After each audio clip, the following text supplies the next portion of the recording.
I got a feeling that you got me covered too. I got you covered. I got you covered.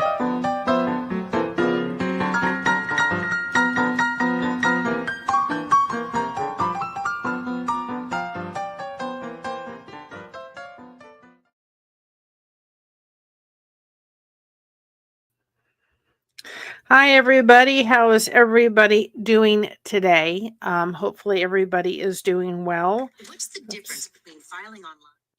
Sorry. Wanted to get into my my other thing. It's so nice to have the computer and then the chair that doesn't go like down on me, so I can rise up my head a little bit myself and so forth, so I don't look like I'm sitting in a hole, which is just wonderful. I try not to. Hi, Sandy Wendy. Get the sign, my head above the sign a little bit so y'all can see that. But anyway, it's just nice to have the chair that doesn't sink and I don't look like I'm in a hole. I decided to do this today. The devotion will come out soon. I just want everybody to kind of know I'm struggling this week. And I'm going to be quite honest, I am. I've kind of put all the dots together and realized that the reason I'm kind of struggling is, and that was because it took me a couple days. Well, my therapy session was yesterday. And I realized that yesterday I was, as I processed through some stuff, that what is going on with my aunt has really kind of affected me a little bit. So I'm going to do my best, as so forth, but I just needed everybody to know I'm kind of struggling. She is having more and more difficulty eating. And so I'm realizing that it's kind of bringing back some emotions of when my grandfather did what he did when he was leaving this world. Hi, Aquarius. He kind of did the same thing. He kind of stopped eating, and not that she's totally stopping, but she's really struggling to keep things down.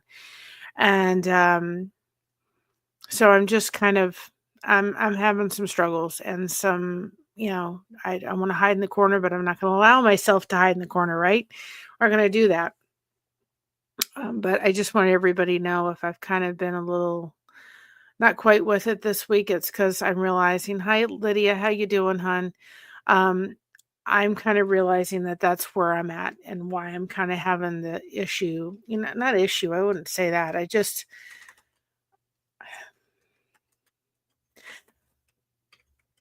want to hide, and it's just because I don't. I'm waiting for that shoe to drop. And I said today in our devotions, I said, it's almost kind of like when somebody is passing unexpectedly, it's almost a little bit easier because you're not waiting for that. But I know I'm waiting for that, and when it comes, it comes. I can tell you all that I've requested, and I will be requesting, I haven't done it yet, of my cousin that when it does, if she could refrain from placing it on Facebook so that we have time to go tell Christina, because I said that's one place you'll never hear. I'll never just call you on the phone with something like that. And I've promised my son-in-law that if anybody passes or something happens to Mocha, it'd be the only time I show up at their house unannounced and uninvited. So that will happen first. And then I want to give her daughter the time before she says that I can announce it. And once she announces it, I will let you all know. That may mean I may not be able to come on, and I may come on in tears when it happens, but I know you all will be there. So I appreciate that. But I did pray a prayer that I think it shows a little growth. I said, Lord, take her home so she doesn't suffer. And it was something, I know face, it was peaceful when I said it, but I really don't want her to suffer. And I know my aunt and I knew my dad, and this is not how either one of them. My aunt wants to be out on the beach and enjoying life, and this is not at all how she wants to live. And so pray for her. I did the devotion. Just one thing before we kind of get in the topic. We're letting people come on in. Um, the devotion that we're doing. I mentioned the people that were unfortunately, uh, you know, with the plane crash and so forth that happened. Um, I know I didn't, when I prayed, I realized that I forgot to put that in the prayer, but please know that you are being prayed for. And I want everybody to understand as we're kind of going into this topic of common ground. That is why those devotions are all being pre-recorded, is because we know for some it can be divisive. When we do these lives, we hope that, hi bud files, you don't come in and sit there and go, well, she's somebody that's doing all, they're doing all this devotion stuff. I don't want anything to do with it. We try very hard to make sure that those are pre-recorded for those people that want to see them. If they don't get tons of views, it's okay. It's not the purpose of it. If you want to go see them and go through them, fine. If you don't, that's fine. We try very hard to make sure that people that come in here don't feel as if we're using things that can be divisive. We're not going to stop doing them, but it's why they're pre-recorded, is because we want everybody coming in, having this a safe place, talking about subjects like this. Maybe we're going to have a subject coming up, how to deal with grief. How do you deal with something? I think that would be a great subject. I'll try not to cry through it. I can say that, but maybe it's a subject. How do you deal with kind of going through the knowing something's going to happen like that? And so when we do lives, we try very hard to make connection the focus. We may bring God in and out here and there, but we try very hard not to. The only time we kind of do that is on our Sunday drives. We'll bring that a little bit more in, but we really want you to understand that's why they're pre-recorded. Watch them if you wish to watch that content. You don't have to. We try to throw in other things like recipes, and even though it's gospel, Christina singing at church, it's still beautiful music. I have 2 of her songs I've got to get up, and I've got to get the noodle pudding up. And we've started doing this for the next year. We started recording this, and so hopefully by next week all the Christmas stuff can get down and we can put this Valentine's stuff up. And then February 1st we'll start putting in some Valentine emojis and for the emojis for the members. So now that we've had 7 minutes and hopefully the notifications go out to YouTube, right? Let's talk about finding common ground. And this came from just having a discussion on some live. And I thought, bingo. If we could just find common ground right from the start, instead of trying to go here and there and look at all this divisive stuff, then, yep, I love that. I love that, No Face. That's very accurate. Conversation is about religious per se. It's the way I hang out. It's peaceful and fun. Absolutely. And that's what we try to do on our lives. But when I thought about this, finding common ground, and I'll put the article that I'm using in the description below. How often do we go right to the stuff that's going to divide us first? And then we don't take the time to get to know who the person is.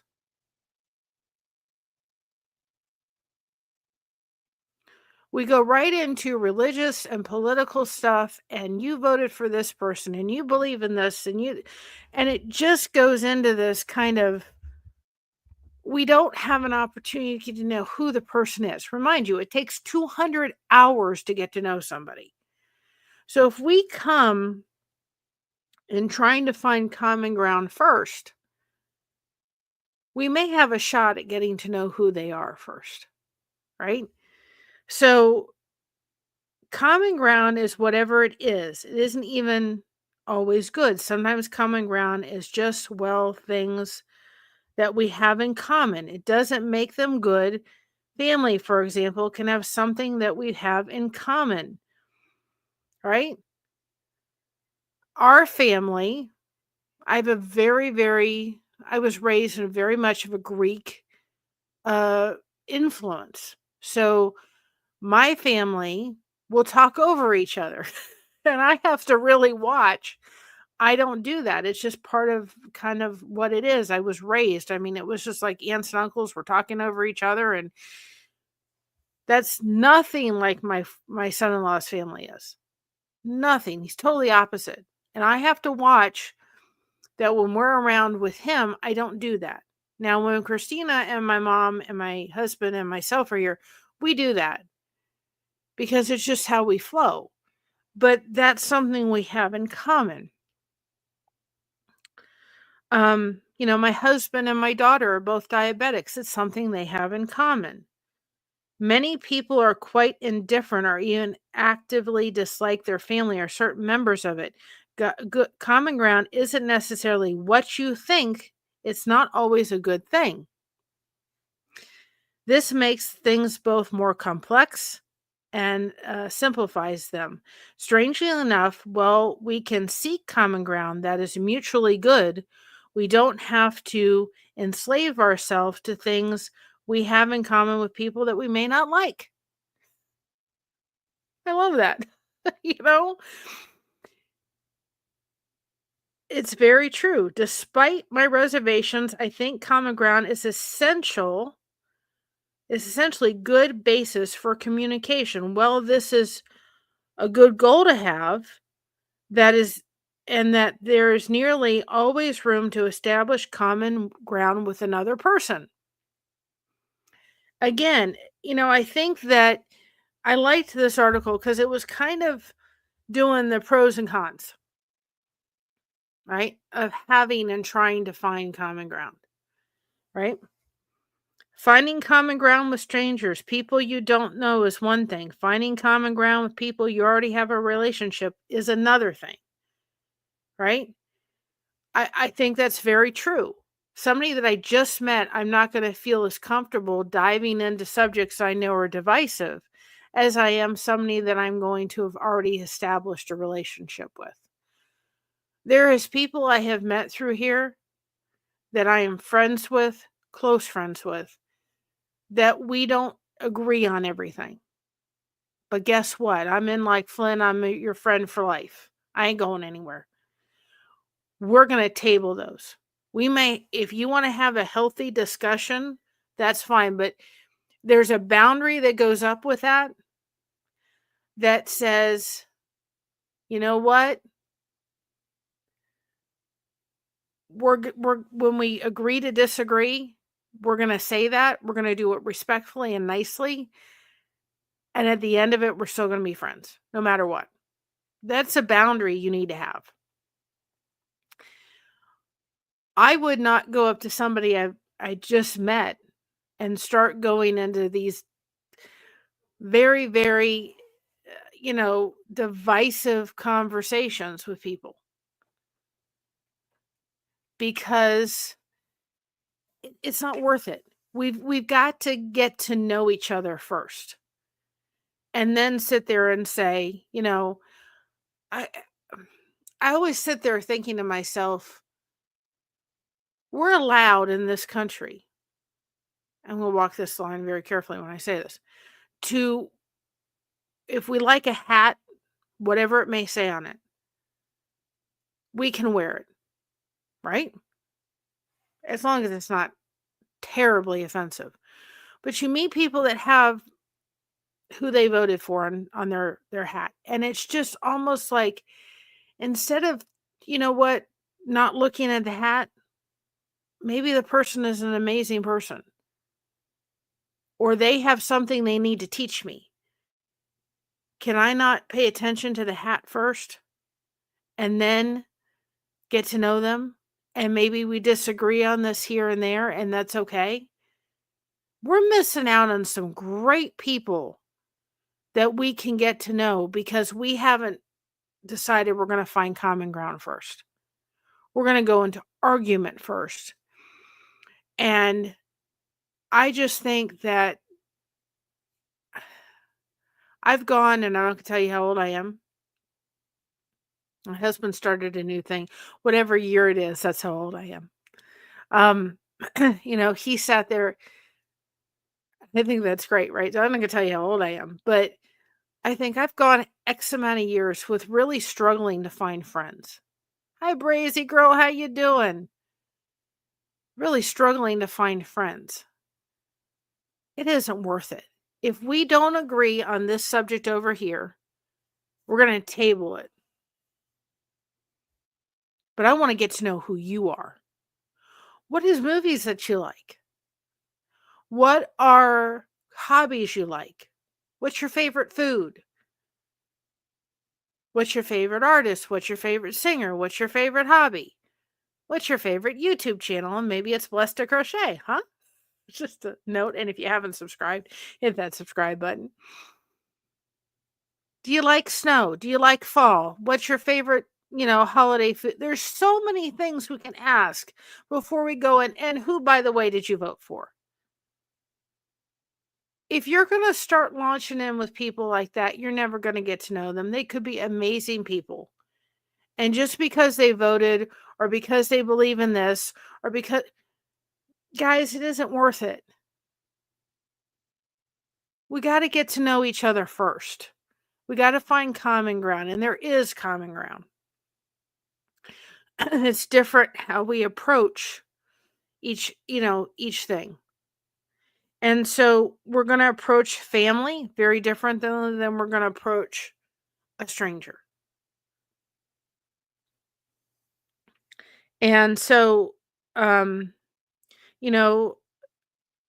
just think that when it comes to new people, it says in here, new relationship, common ground can be as straightforward and basic. What do you like? He's saying the same things, right? What are their interests? What do they care about? In short, what could the two of you talk about? Maybe you're a fan of some sports team or some similar music. Maybe you grew up near each other. There are always potentials in starting, and there's no point in listing things off. Put those divisive stuff to the side. Find out who they are first. That I think we forget sometimes, right?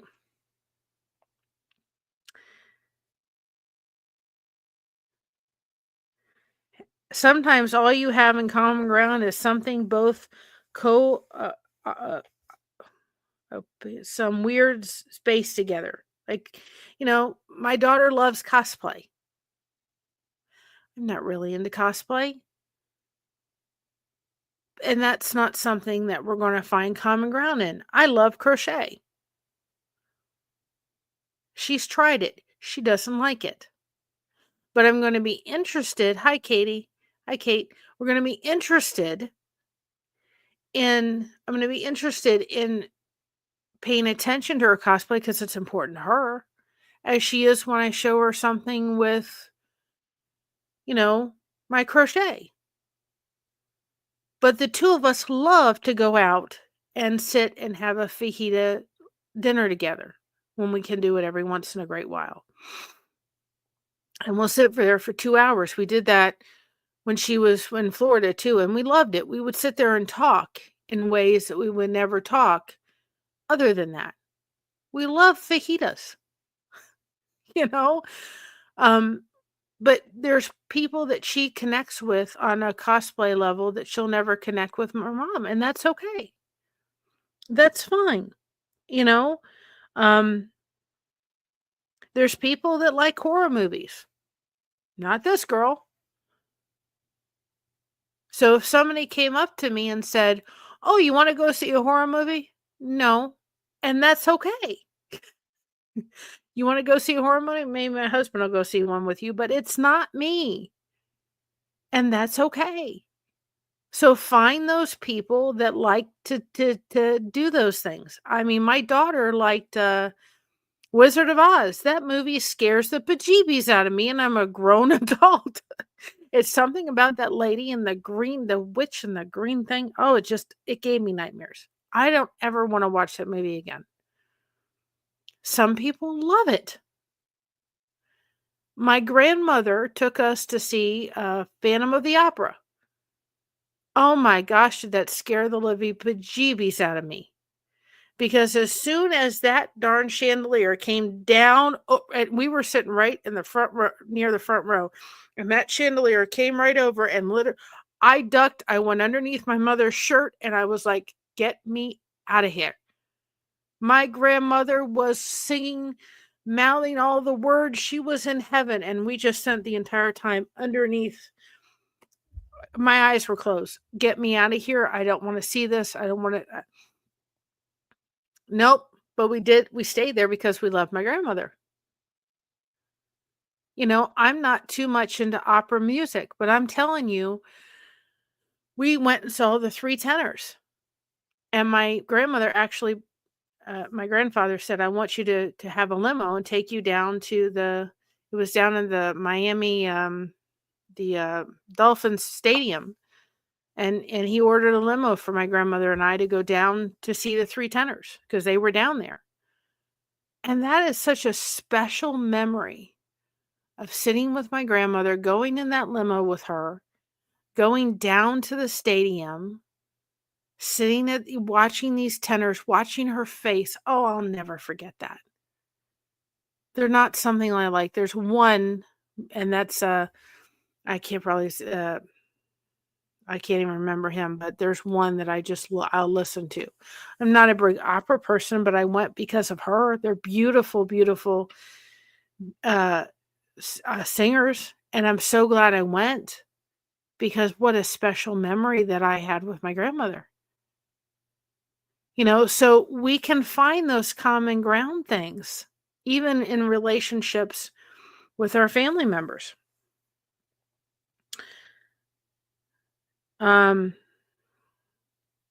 So the 4 types of common ground. Hi, Lewis Acre Carmen. I got your email. I just haven't responded to it today.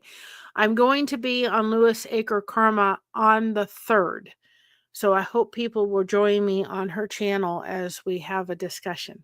It'll be fun. And I need it right now. I need a lot of connection, guys. I'm making myself get there.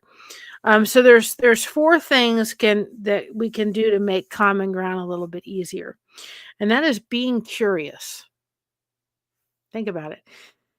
Being curious. And disagree on an agreement about disagreeing. I love that no face. Absolutely.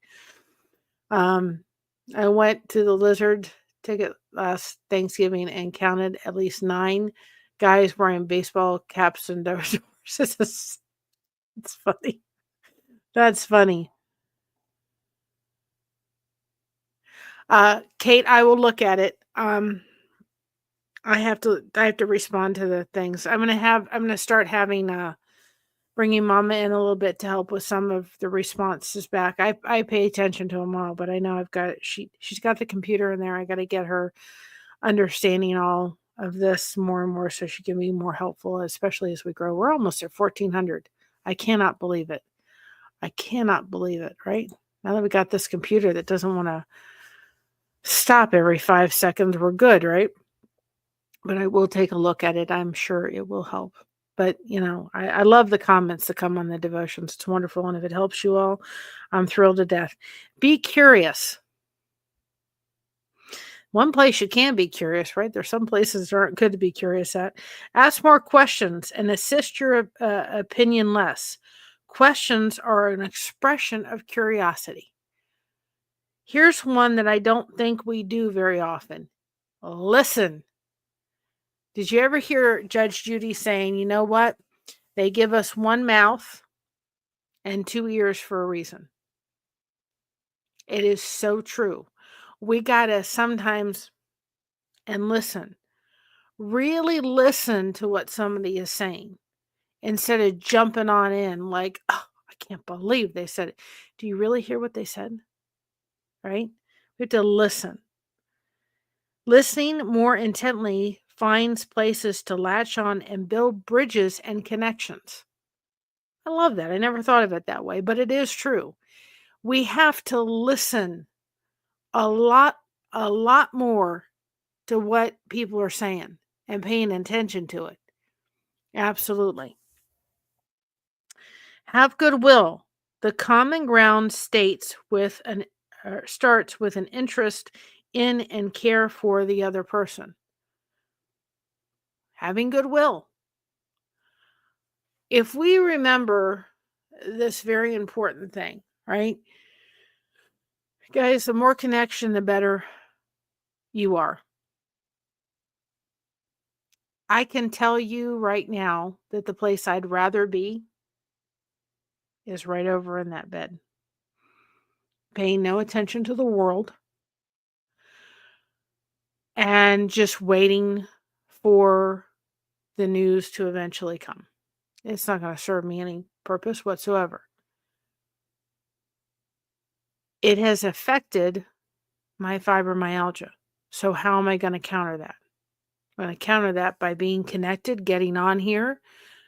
I've got some crochet projects that I'm trying to finish up, and I'm going to spend the rest of the evening finishing them. I've realized that that's kind of something that after we did so many days of connection in December and we took a little break, I'm realizing that, man, I had to recharge myself, and there was days I didn't feel like crochet. And I realized that if I don't crochet in the day, I feel like I'm missing something. So I got to make sure I put that in my day. But we gotta show that we're interested. If we sit there going, yeah, we've got to show we're interested. We're interested to get to know who that person is. You may not like all of everything about that person. I mean, I love Mr. Blessed Crochet, but there are things about him that drive me up a wall. The same with my mother and my daughter and my son-in-law and everybody. And it's okay. I'm sure that that there's things that I do that drive them all nuts. You know what I mean? It's okay. We're under construction. Look for common and shared interest. The tiniest scrap of kindling can start a big fire. Oh my goodness, absolutely. The littlest can start a big fire. So if we just start with little tiny things to get to know somebody, instead of getting into these big, huge common ground things or big, huge debate things, right? And we start off with these little common ground things. What are we showing everybody? We're showing people what we are inside when we try to find that common ground. I'm interested in you. I'm interested to know that if you're having a good day, are you struggling today? What's your favorite food? Mine is Greek food. Right? What's your favorite artist? You know who he is. Doesn't take me long to realize that I'm an Elvis fan, right? Yep. We have to make sure, and God makes each of us as his image. He doesn't make us duplicates, and that is so true. Now, just so people understand, when there are messages or chats like that, I do not put them on the screen because, again, in a live, I want to make sure that I agree with that, but I also don't want to bring divisiveness in. And so it's a fine line to walk, because I'm not going to hide my faith under a bushel either. And that's not what God's asking us to do. But I also want to make sure that everybody always feels welcome.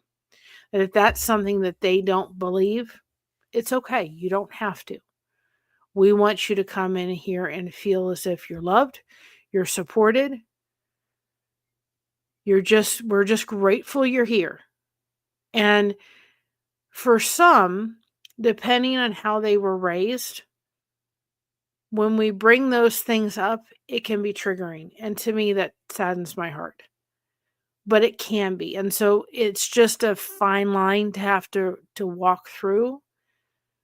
so that we can make sure that, again, people can come in here and feel the support and feel safe and feel non-judgment, nobody's judging them for believing that or not. So that's just so people understand.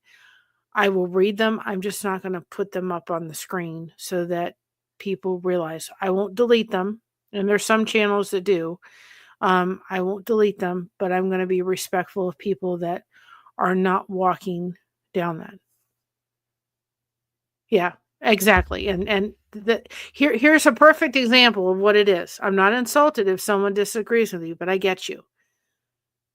You see? That's finding common ground and saying, "Yeah, I agree with Kate, but I know everybody in this chat does not necessarily agree with that." But that's okay. We still love you. We still want to support you. We still want to find common ground and still have you a part of our community. And that's why it's important to make sure that we're doing that.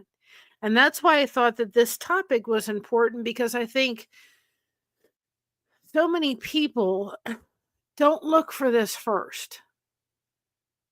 And there's all this stuff kind of going on in our world today. And even within the whole YouTube community, there's stuff going on, and you just sit there going, why? Why is there a divide? Why is there discontent? Why are people, not lifting each other up in social media as a whole and as the world as a whole? And I'm sitting there thinking, how many people today are grieving over people that were, lost their lives in that plane accident last night? My aunt is dying of cancer. What are we really focused on? Are we focused on what they believe? Are we focused on being there to support them? And by doing that, we have to get to know them. By doing that, we have to find common ground. And we better find the common ground first and then decide, okay, what can we talk about? And if it is just too divisive, if we're going to argue, we're never going to agree on this subject, we need to put that aside and say that's not worth the disagreement over. If you are established that whatever you're talking about, guess what? You're not going to change this mind. Then we need to shelve it. I really wish that the person in our family would have done that instead of coming to us in 2023 and sending a very hurtful and mean text and saying, I'm done with you. And and your entire family. I really wish that they had shelved some of the stuff like we had done for X amount of years and had decided that our relationship was worth having. Because whatever we were disagreeing on wasn't worth it. Guys, it's not worth it. It really isn't worth it. And what's going to frustrate me is there will be a time when I may tell everybody all the details of that, but it will be done in a way that's going to be respectful. I'm not going to do it at all. What is going to be so difficult for me, and I think what I'm struggling with through this whole thing, on top of losing my aunt, is that this family relative is going to allow the aunt to pass away without reconnecting with us. I can't begin to understand it. I can't even begin to, it doesn't make sense to my head. It will never make sense to my head. If you decide to come back after the fact, I'll love you, I'll forgive you, but guess what? There's huge walls up. There's huge boundaries up. Again, kind of saying like this in here. Guess what? You know what? I can still be around you, but you ain't going to have nearly as much access to me as you did before, because you lost that. That's a privilege. You lost that because of what you did. And the only thing that I can sit there and say is, thank God my dad's not here to see it. Because he would be so hurt. It'd be unbelievable. I still love that person, but I just can't fathom. It'll never make sense to my head, no matter how much I ask my why. Ever. Oh, boundaries are necessary. I've thought about that a little bit as this channel kind of grows. You know, there may be a point where people are reaching out left and right asking me for our phone numbers. No, certain people I give it to that I respect and I trust. But there's going to be a point as this channel grows where my mom and I are going to say, we love all you, but we can't answer everybody. You know what I mean? And that's not a bad thing. That's setting up boundaries. I've already set up a boundary for me tonight. Mary, you're going to get done with this live because I need it. You're going to go sit in your bed and put on a movie. I have no idea what movie yet. And you're going to watch it and you're going to do your crochet for the rest of the night. If you don't go on YouTube, that's fine. You have to do boundaries within yourself. And that includes saying to people, guess what? I'm not discussing these things. If you automatically know they're on the other side of the political fence and you're on that side and you know you're going to disagree with it, why are we discussing it? Maybe find out if they like plants. Go to a nursery and go shopping and look at all the plants. If you love yarn, go to a yarn store and look around. Right? Don't sit there and force something, you know, if they're whatever their belief is, if they are so hardened into believing that, you're hitting your head against a brick wall to sit there and discuss it. But I think also there's a flip coin to that. And the flip coin is this. We need to be respectful when somebody is voicing their opinion or belief, as we hope they're going to be respectful back to us.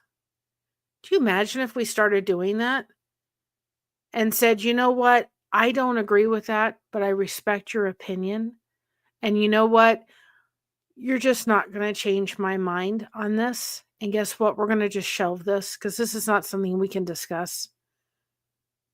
And the best thing that we can do, depending on where you're walking with, is lift them up in prayer.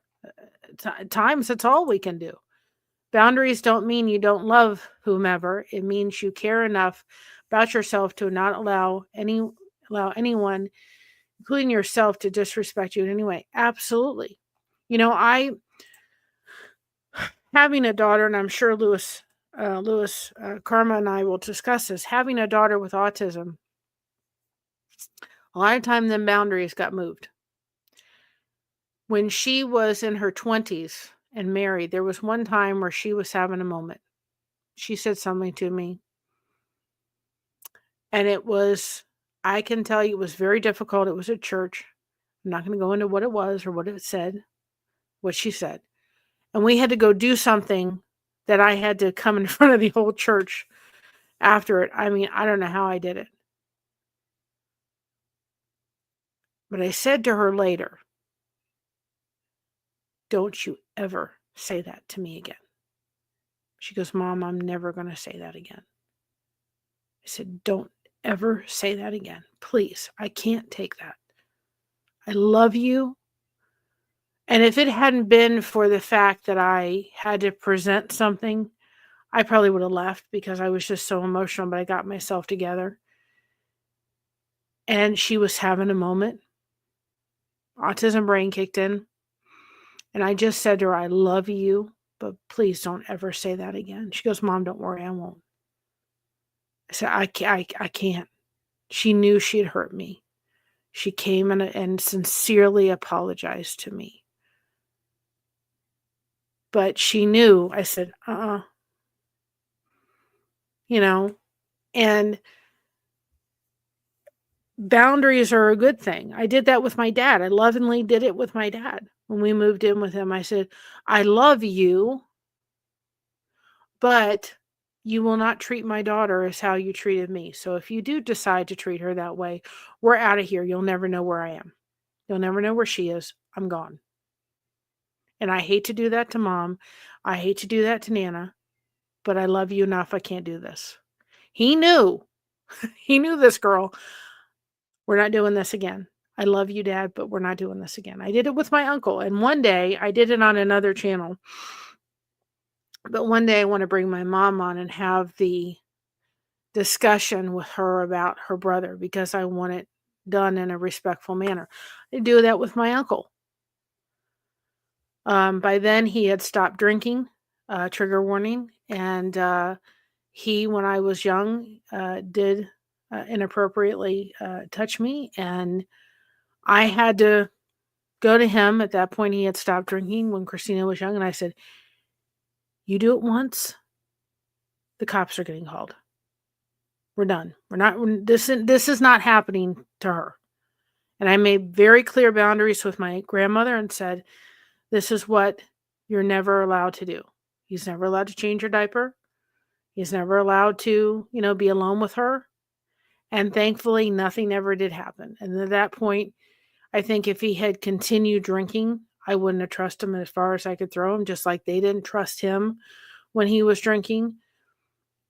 But at that point, I still made sure, even though I felt like I didn't need to say that, those boundaries were very clear. And we should have a discussion on boundaries. There may be things, hi Janice, there may be things we're going to talk about that go, she's already talked about this. But you know what I find out when we have these lives, I sit there and I think to myself, man, I think it's something else, that I didn't do before. And then other people come in and, we have things and so forth that come into the fray, and you think, oh, I didn't think of that. I didn't think of this subject or that subject. And so we may do lives, we may change the title, but we may have some of the similar discussion. I think that there's a whole discussion, and probably many, on boundaries. And if anybody ever feels they want to come on and tell their story, please come on. Please message us. Come on and we'll be glad. Even if you feel like you can't show your face, come on and tell your story. You all have stories and we all have a place to tell them. I'm reading a little bit more of this. I like this. Down common ground rabbit hole, deeper and more confusion than most people realize. There are some oddities about how humans communicate. Communication can be weird. And it can, because you're bringing in, sometimes you've got different cultures. I have to be very careful. I call it, I wish I had long hair that wasn't baby fine, but I have baby fine hair. Side note, squirrel moment.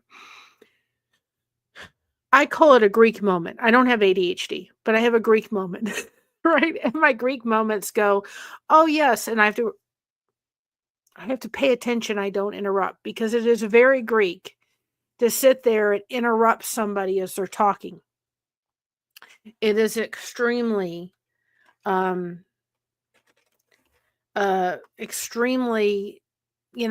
easy to do that.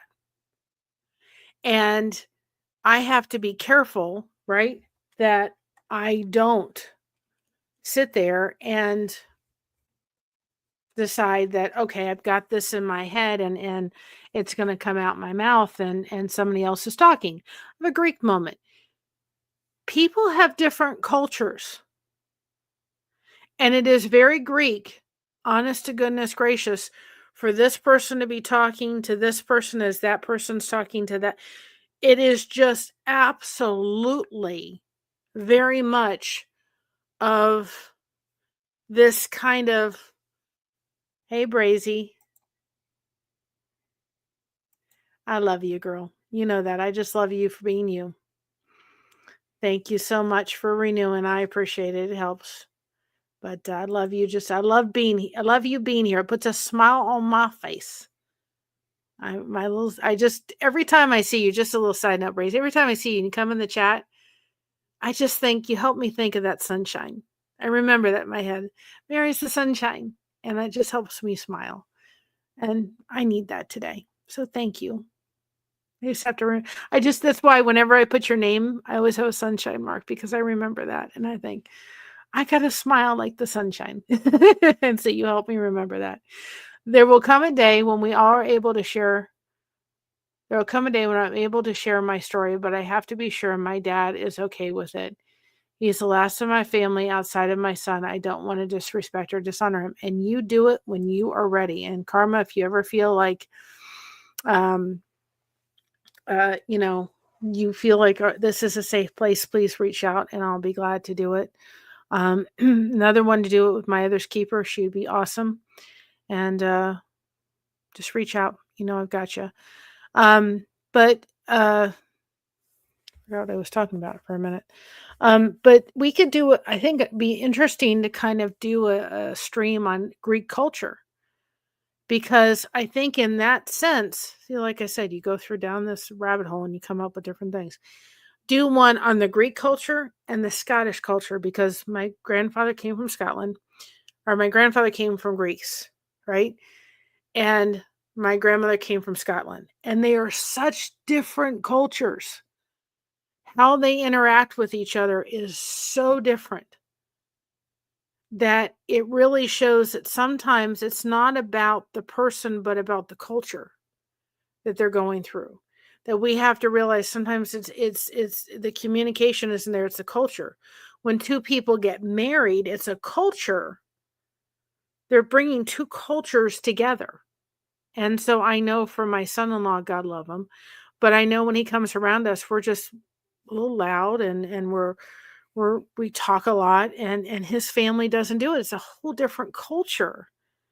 And so sometimes it's learning about that person's culture that's important. I believe honestly that exposing kids, I love when I go to the Greek festival, which is coming up. I can't wait. I'll take you all along for the ride. When I go to the Greek festival and I see the kids running around, it just warms my heart because I'm like, I don't know if they're Greek or not, but thank God you're exposing them to cultures, you know? And I hope to do that with my grandchildren one day, is take them to the Greek festival and let them see that culture and smell the food and see what's around them. I just think it is so, so important. So we can do a stream on the Greek culture and the Scottish culture, because they're two very vast different things. But, it kind of meshed together. And my grandmother continually married a Greek person even after my grandfather died. The second history was my papu was also Greek. One of these days I want to do that genealogy thing and find out a lot more about where, all of the history with my family. One of these days when I have time. I don't have crochet projects to do. I have 2 blankets that I've been commissioned to do now. And one that I'm doing, actually, if I could show it. I don't know if y'all can see it. You see it? A little bit? That one. Christina, the place that she's working at, the horse stables, she just tells me how much this woman is just wonderful to her. Really, is just loving her the way she is and the way that she is kind of brought in to this life, and the way that her mind works and everything. And and I said, well, you know what? She bought me she got a $15 gift card to, what was it? I forgot what it was. It was trying to pull up the blanket so I can put it in here if anybody ever wants it. It was for Hobby Lobby. And guess what I spent it on? The yarn. The yarn for that blanket. But guys, that's what makes me happy. One of these days I'm gonna do I want to do a pattern for an Elvis one and do it for myself and actually keep it. I love doing it's a dog one, it's not the horse one. I love doing blankets because I love doing them. It makes makes me happy. So if you're looking to for those blankets, this is the lady that I absolutely love her patterns. And I think by the time I get done, I will own every pattern she ever does, which is over 300. Um, I have to look for it. And so if you're a crocheter and you're interested, I just love working with them. It's my favorite blanket to do. And so if y'all are looking, I'll put it in here. I actually I think I should put this in my link tree so you guys can find it because she does wonderful patterns. Wonderful, wonderful. I love her patterns. They're really simple. They're easy to, and this is the horse one. And I'll put it on the link tree so you guys have it. Hi, Crystal. How are you? This is the horse one. But I love doing blankets. It just makes me feel nice, and I just love them. So I'm doing a blanket. Plus I have several other blankets to do that I've been commissioned to do. This person's gotten like 5 of them. And I'm just like, okay, give the extra to mama. Just let me go out and buy the thread and I'll be thrilled to death to do it. But I think that would be a great discussion to have of the different cultures, because some of the reason our communication kind of happens, right, is yeah, a lot of her patterns, Brazy, are just like I said, I've owned a lot, I've done a lot, I love all of them. Oh, I'm so sorry you're sick. A project for my daughter that's taking forever since I've been. Oh, I'm so sorry. I hope that you let's put some ones in the chat for anybody that needs them. But I think culture can sometimes make it, and I know people don't want to say there's a difference between men and women, but there are. You know, a lot of men, the way they think is by boxes. You know, they have like, you know, their work in a box and this in a box, and then they have a nothing box where they can sit and fish for hours, you know. And you know, sometimes I'll have to say to my husband, yeah, I make shawls and ponchos. Um I'm actually making a poncho right now that I've just finished, because if I didn't finish it, I would be I would I thought if I don't work on this before I start working on the blankets, then this lady's going to get it like next Christmas. Um my husband, I'll have to say to him, okay, if he's focused on something, if he's focused on the TV, I'll say, okay, vital information. And then he'll go, oh, I've got to listen, because otherwise he'll tell me he didn't hear it.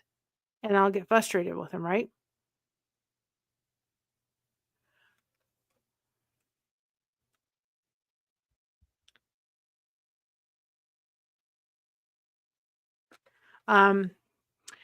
And so if we do that, right? If we realize that, and then women's brains are kind of like super highways. Everything's kind of coming in like this and this. So even we think differently a little bit. We handled it, Brazy. Even we didn't, you know, we think differently, right? In the way that we respond to things. And sometimes we have to sit there and go, okay, how are we thinking? How are we communicating, right? And Kate, if it's any consolation, my mother has a beautiful Afghan that has hearts on it that I asked her to do when I was growing up. And then eventually I said, well, since I've grown up, you can do it for Christina. It's got one more row to do. And I said, Mom, finish it so you can give it to your great-grandchild one day. Maybe she'll have a girl. I think it's about 20 years in the making, so maybe that'll help you feel a little bit better. I just remembered that. I got a reminder. Get busy and finish that one so we can have it ready one day. I really miss crocheting. I haven't crocheted in 10 years since my auto accident damaged my right arm. I absolutely loved it. I worked with Fred and made dollies and tablets. Oh, I'm so sorry. Hopefully that makes you feel better, but I got to be on her and say, can you finish that blanket so maybe I'll have a granddaughter one day and you can give it to your great-granddaughter? One girl. Just want one girl. I will be happy with any grandchild I have, but I do want one girl. So I'm reading this as I'm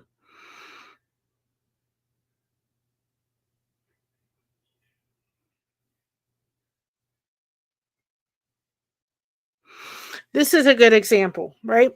For example, if there's someone that you are in constant conflict at work, for example, you probably don't think you have much in common with them, but what you have as your common ground is a rocky relationship. Whatever whatever you started fighting over makes your confounding solutions to the problems. That's true, right? If there's already been an argument, it's hard to find common ground in something.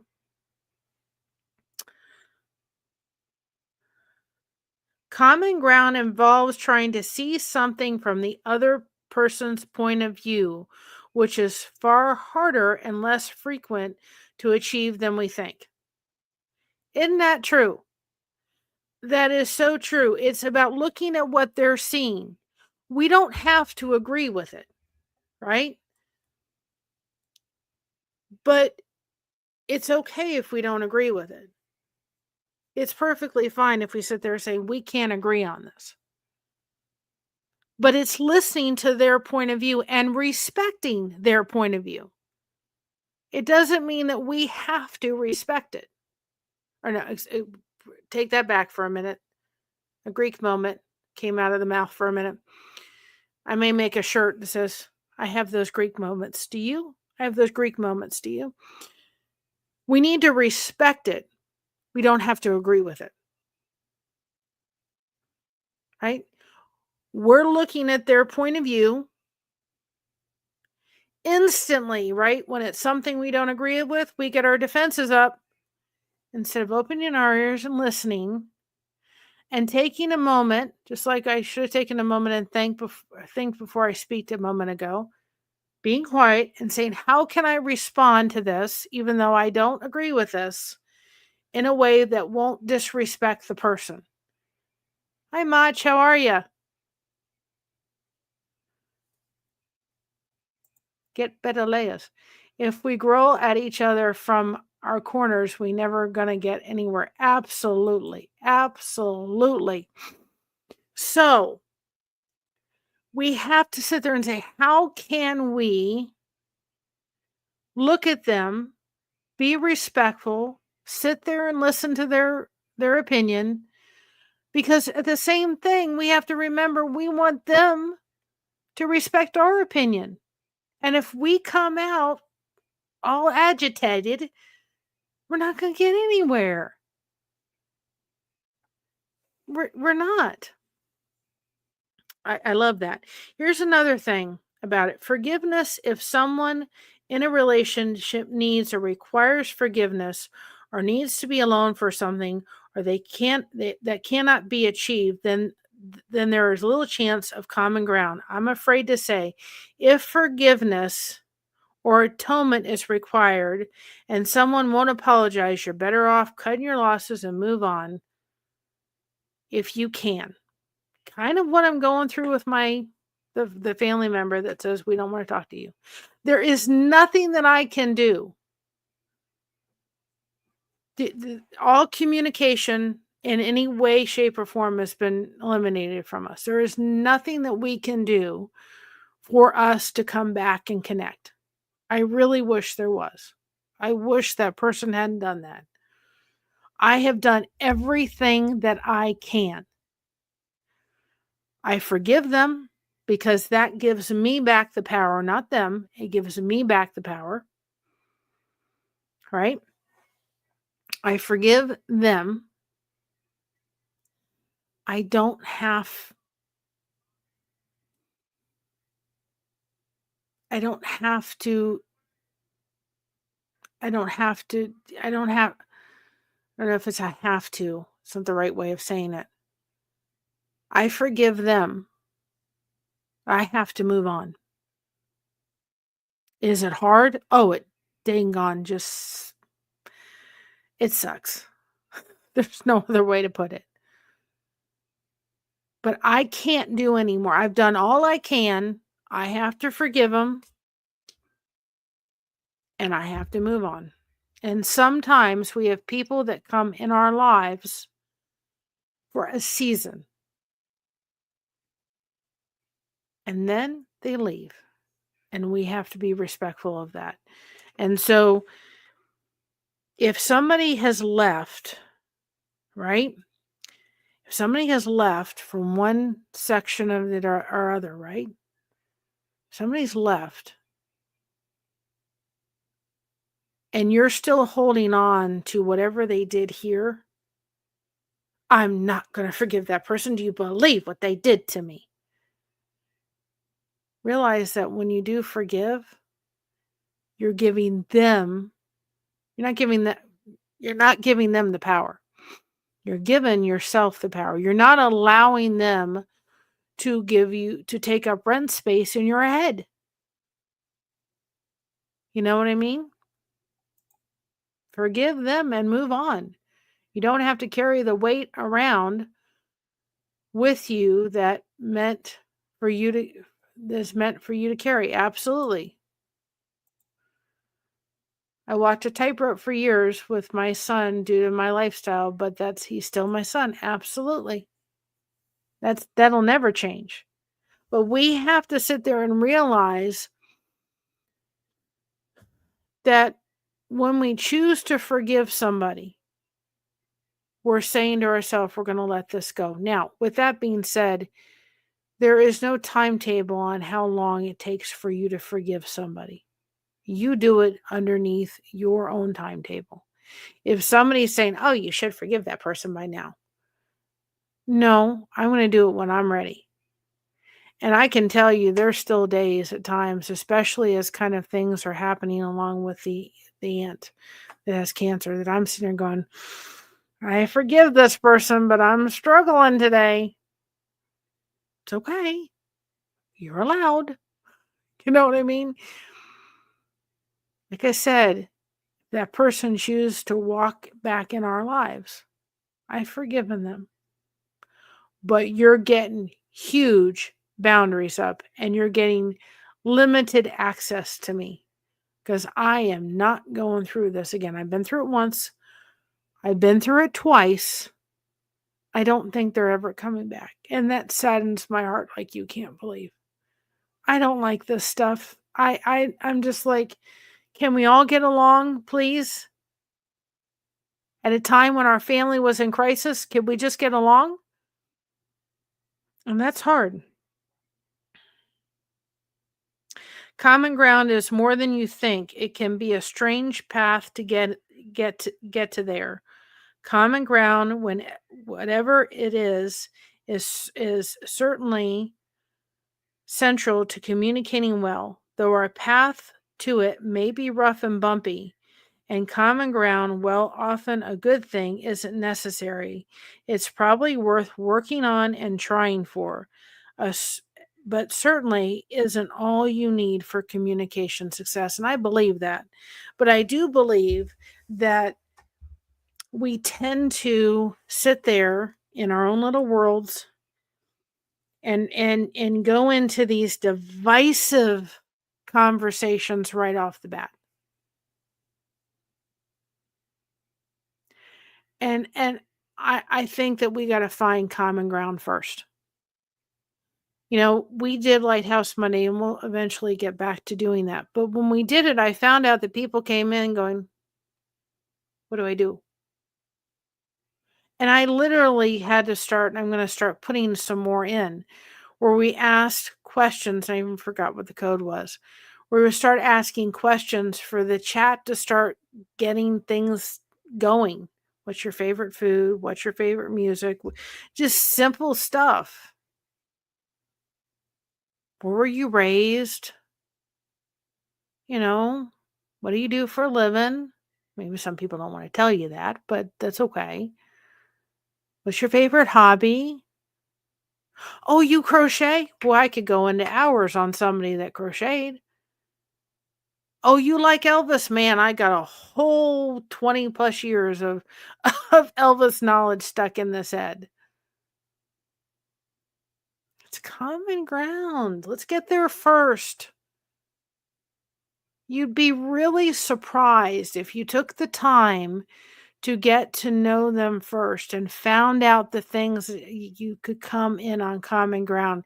That if you started to get into things that just were, you're never going to change my head on.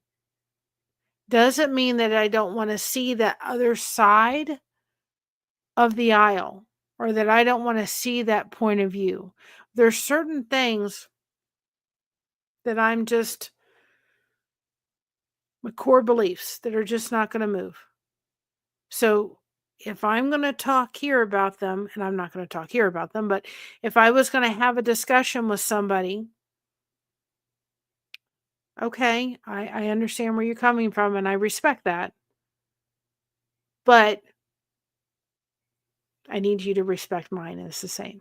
And I can tell you one thing that really never happened in that relationship that is non-existent now for however long person chooses, is it kind of what happened.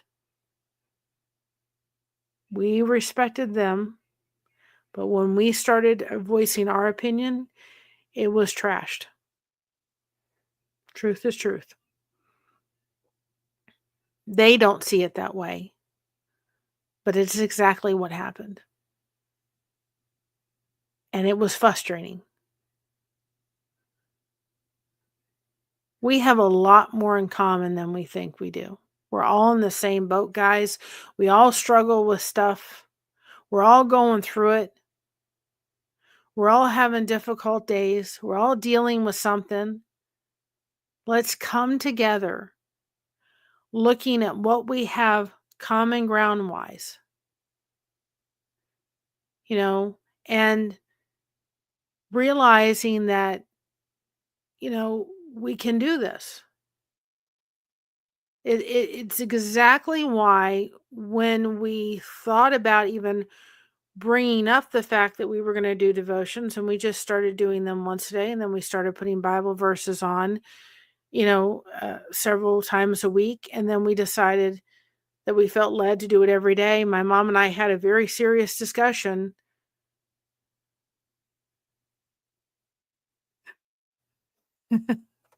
Dinner just arrived, but leaving the song lyrics so guys, you can get to know me. I love that, Kate. Enjoy your dinner, and I hope you feel better. I love rock and roll. Put another time in the jukebox, babe. I love rock and roll. So come take your time and dance with me. I love that. My favorite song is Mary in the Morning. I wonder why, and it's by Elvis Presley. But it's why when my mom and I just talked about doing devotions every day, how can we do this in a way that people won't take it and look at, channel, they're just doing all faith-based stuff. Nope, this is the way we're going to do it. People can go watch those videos if they choose, but we're going to run our lives this way. And that's the way we felt, was trying to find common ground. I hope we did. I really hope to you all we're finding that.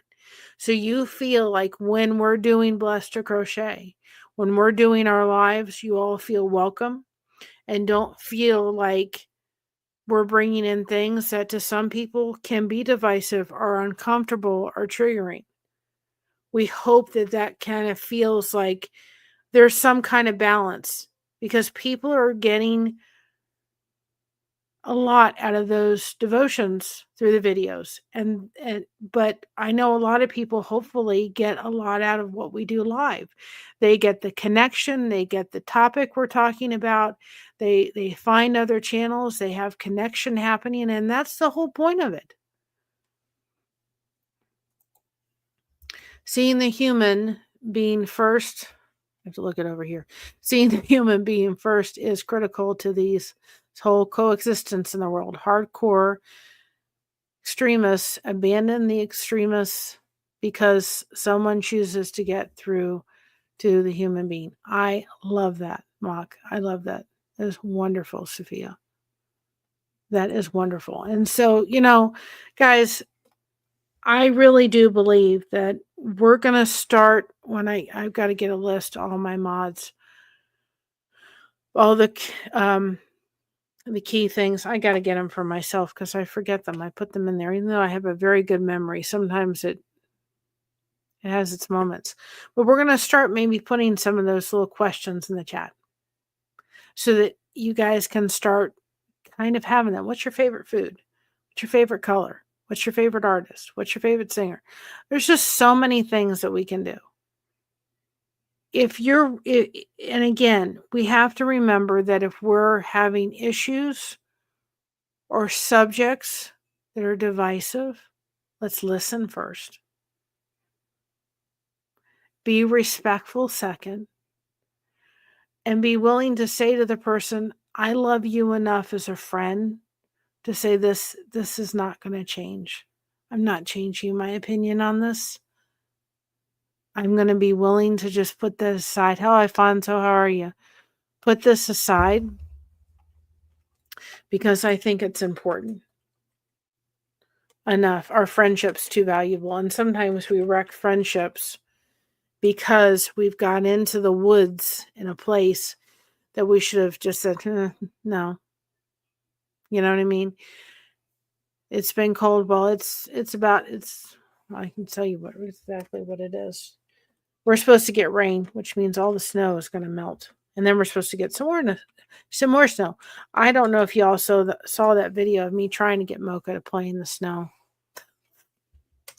That was hysterical, just so you know. That was what she wants to do when she goes and plays in the snow is she wants to go out there and try to attack the leash and play tug of war with the leash. And she just has no idea how to do it. And I wish we had a fenced in backyard. Because that would be nice. I don't know if I deleted a comment no, I didn't. Oh, Sandy Wendy, I'm sorry.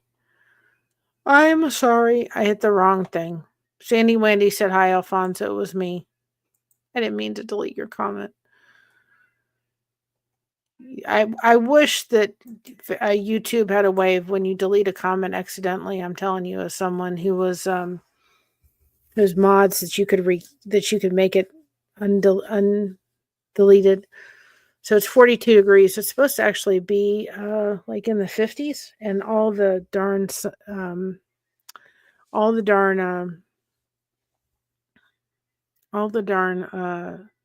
snow is going to melt, and I think we're supposed to get snow like next week. But it was just too hysterical trying to get her to. She was like, "Do I bury?" And I brought a toy out there, and it was like, "Do I bury the toy or do I play with the toy?" And she couldn't decide what she wanted to do.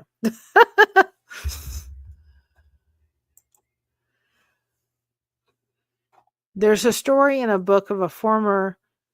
I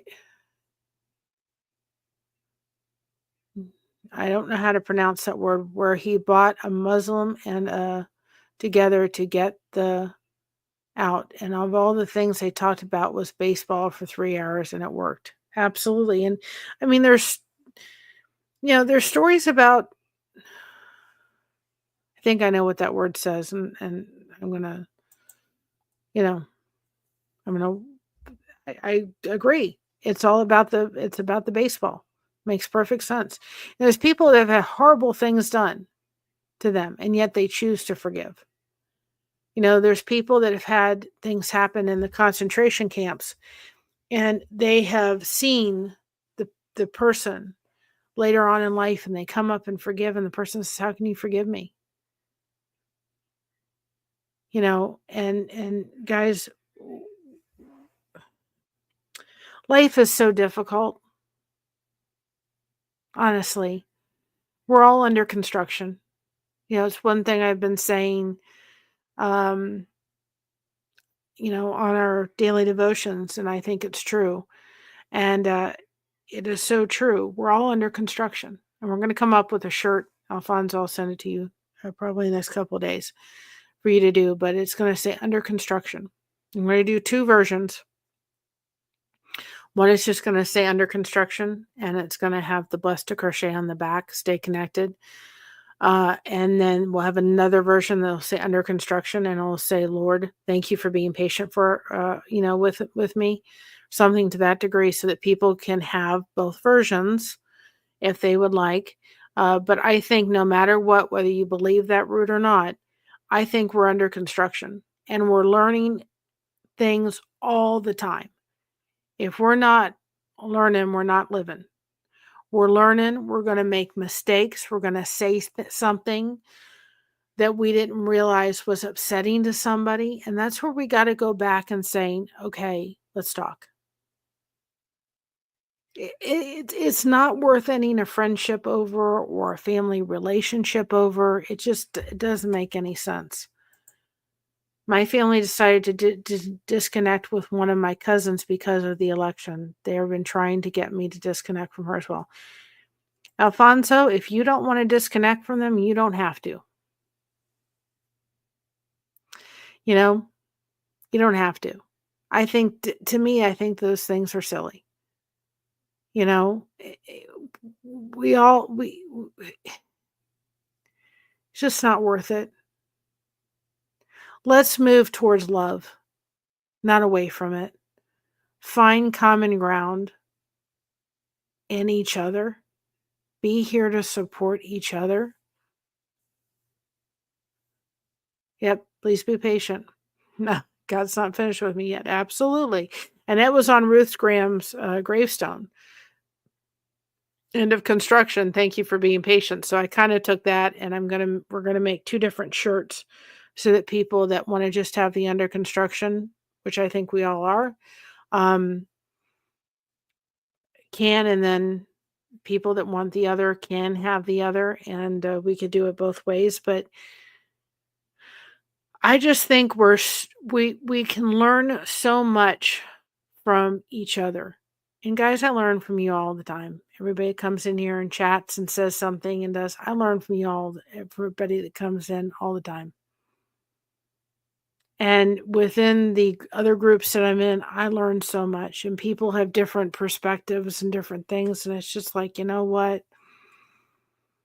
Absolutely.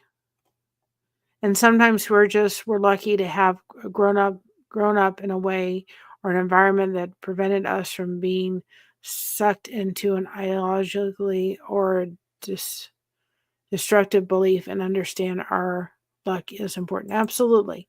And I think, just on a little side note, people that do not believe in what we believe in, and that's why the devotions are done separately and they're pre-recorded. And I as soon as I get off here, I'm going to upload the one for today. I think some people, depending on what they have been put around in their life, as far as their environment they grew up in, guys, people that are coming from, some of these cults, I don't blame them in the least, because I think they have just been so indoctrinated by so much. It's like, no wonder they're just kind of I don't want to say that, pew shy, of kind of going down that, is because they're just, um, I don't look at anybody different if they're not walking that path, because I think to myself, we need to show them it in love, not hit them over the head. You'll never see me here sitting here going, it'll never happen, because I just think you deter people from it all looking at anything to do with it, if you're going to sit there going, no, I want to do it in love. And I still want to love you if you're deciding that's not something you want to walk down with. You're still my friend. I'm still going to find common ground, you know? Um, it's just too important. I've lived for too many years with people having this feeling about me at times where they wanted to change me. And gosh, I was just sitting there going, you know, why? I'm who I am. Or not wanting to be my friend because I was too intense of a personality. I'm just like, I'm over it. I've got friends, I've got people I can count on, and I don't want to lose them for nothing just because we disagree about this stuff over here. They're too important to me. My therapist has said to me very recently, she said, Mary, you have a very high value on family. She said, you just have this, she said, and it's also, I think, part of when we discussed the personalities, one thing that I did find out about myself, and I knew, she said, you have your value on family and connection is just so there. She said, you just hold that so dear. And she said to me, she said, you're getting something through this YouTube community, through both what you're involved in outside of the channel your mom and you have created. She said, and your community that you're building, she said, you're getting something out of it that you didn't get when you were growing up and you didn't get when you were going to school. And I was like, and throughout your time up until now. And I said, absolutely. You're having people come around you that kind of have you've adopted them as sisters. And I have several of those, and friends, and there's just a support system that you have needed and just desire to have. And it is very true. I have a very, very good, very attachment to the word family. To me, it's like, and you don't have to be, I've got people through here that I consider friends, sisters, and brothers. They're not of my family biologically, but they're part of my family now, part of my chosen family. And I have a very high level of that, and I just I have a hard time in my head when people want to just not get to know somebody, and it's like, here's another friend, and I'm like, yay, more friends the better, more connection, more community. I'm thrilled about it. I love it. I want more of it because I can see what a difference it's made in my life, what a difference I see it making in other people's lives. And when I know somebody's going through a hard time, I want to reach out and say, how you doing? And it's making sure that I'm not hiding in a corner. Because right now it'd be a very easy thing to do. Let's just hide in a corner and forget life. Well, no, that's not going to serve me any good. It's going to make the situation worse. And what I'm finding out is this week, I'm like, okay, I've had my little foot issue, which is getting better, but I'm also like, why am I a little bit more tired? Why am I a little bit more sore? It's because you're going through stuff and your body doesn't handle stress well. And when it does, the fibromyalgia starts acting up more. What's the cure all for that? Or at least helping to get through it? It's connection. And I thought, I got it. I need to connect. I need to have that. I need to fill my tank in that way. The other part of my tank this evening needs to be okay. I need to have my crochet happening, and I kind of need to have some time tonight where I'm kind of getting lost in a movie and just kind of,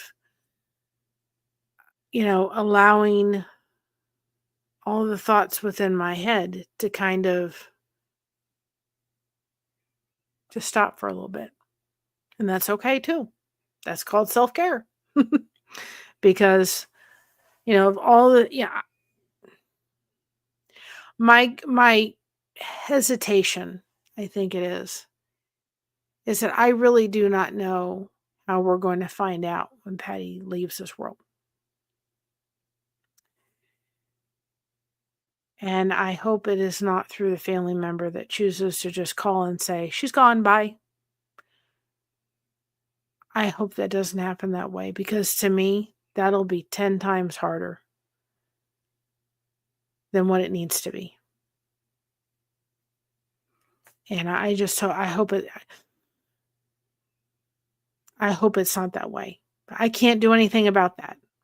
The only thing I can do is hopefully reach out to my aunt's daughter and tell her, please let us know. We've got other connections and other ways of finding out, but I hope that's not the way. And I think I'm not dreading it, but I'm not looking forward to it. But at the same time, I'm sitting here going, all right, God, take her home. And so if I'm going to try in the next, probably Saturday, to do another live, because I'm realizing, and my therapist said to me, Mary, you got to go back. I said to her the other day, yesterday, she said, when was the last time you did a live? Hi, Maritza, how are you? I said, it's been a couple days. She said, you need to get yourself going with that again. She said, especially right now, get your focus on that again. She said, because that really, really helps you. And I said, I know. Because she said, otherwise, she said to me very clearly, she said, are you depressed? And I said, no. She goes, and then it was funny. It wasn't funny, but she said, are you depressed? And I said, no. She said to me again, are you depressed? And I said, no. She said, Mary, are you depressed? She said, I've gone to her for a year. And I said, yeah. She goes, well, why was it so hard for you to admit? Because I don't want to admit it. She said, what you're going through is perfectly normal. And what you're going through because of the fact that she's having trouble eating and it's bringing back memories of your grandfather and what happened, perfectly normal. But get yourself in front of that community you have built, because she said, I think that's helped you in so many ways. Get in front of it and have that. She said, I 100% stand beside or, behind what you're doing with that, because she said, I think it's a tremendous help. I have to look over here because it's too small. I look at the problematical. You at least want to get full set of data for proper assessment, not primarily judging and missing out. Absolutely. Absolutely. I try, when I have a difficult word to read, I try to read it. On on the devotions, when I do them, sometimes I have to take a word and listen to it on the dictionary several times before it clicks in with this set of mine.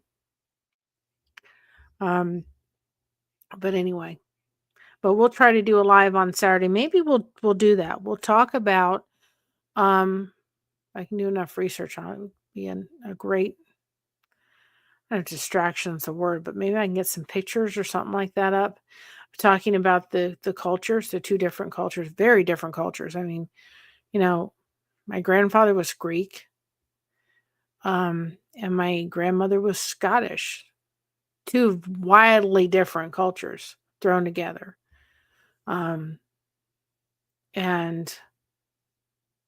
understanding the two, because I think that's sometimes when our divide becomes, is we've got people coming from different cultures and trying to understand the two different cultures and understanding where they're coming from. And I think sometimes something that, is said over here, when it's said in another country, is actually, it's offensive. The hardest call to make after my dad's death was his last school, but it was also meant his former principal took the time to call before the school started to tell us about the joke Dad made. Hard isn't bad. Yeah, I just have this I don't know if it's fear. I don't think that's it. I just hearing that person's voice, and I've had to on occasion since they've decided not to talk with us, is hard.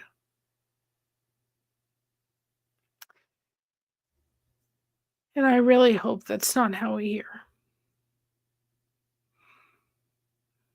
Because if I'm around, oh, it will take everything for me not to absolutely scream bloody murder at the person. I guess I shouldn't say that on a live. Hopefully that doesn't knock this. I may have to go and edit that out, but I just hope that it's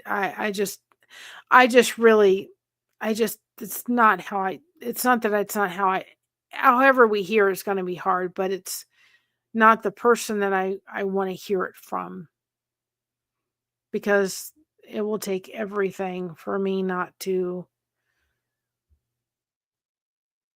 have, just what I don't know how else to explain it. It's just, you've already hurt me, you've hurt my family, you've hurt my aunt, all of it for what purposes?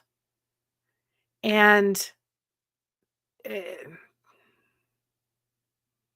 when Patty got the news from the last doctor visit, we were all on the phone. Well, that person was on the phone. And we hung up, and I said to my mother, who was right there, I said, the hardest part of that conversation wasn't hearing what the doctor said. It was hearing the voice of the other person.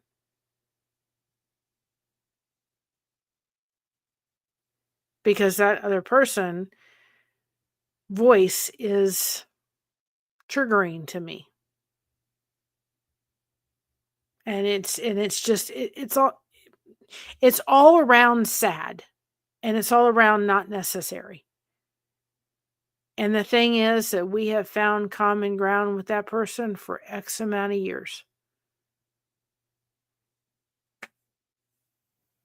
I guess we weren't good enough to find common ground anymore. So when you're talking with somebody that there are subjects that you've got to shelve them, put them aside, don't bring them up. They're not worth an argument over, especially if you're going to get in the head that you're not going to change my headspace on this. You're not. I'm not changing my mind. I will respect your opinion and your view. You respect my opinion and my view.